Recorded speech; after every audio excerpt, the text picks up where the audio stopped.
Mon partenaire, il y a un souci parce que mon partenaire refuse de se faire dépister. Donc, il ne veut pas venir au centre. Il n'est pas obligé de se déplacer. Ouais. Aujourd'hui, il y a un nouveau test en Côte d'Ivoire qu'on appelle l'autotest. Voilà. Donc, c'est un test qu'on peut vous remettre.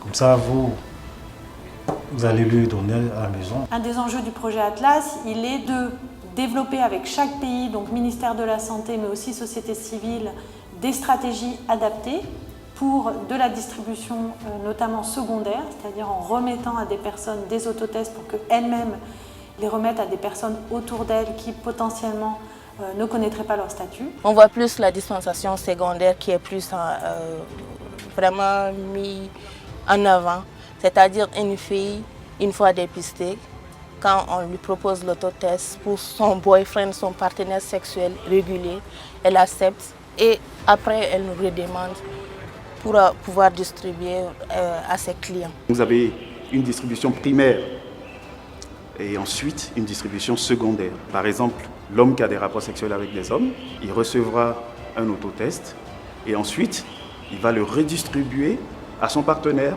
à son épouse quand il est marié, ou alors à d'autres HSH. L'innovation majeure, c'est vraiment l'accès au dépistage des populations les plus cachées, les populations qui n'ont pas l'habitude d'aller au niveau des structures conventionnelles. Les communautés sont impliquées.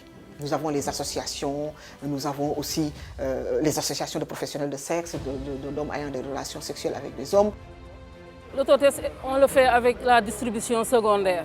Les personnes qui viennent ici, on leur fait le TDR classique, mais on leur propose l'autotest pour leurs compagnes, leurs autres pères CDI qui sont à l'extérieur, pour qu'ils puissent faire l'autotest à leur niveau. Je vais essayer parce que comme ça sera à la maison, je me dis, bon, il n'y a pas d'autres yeux. Donc, bon, je me dis qu'il va accepter.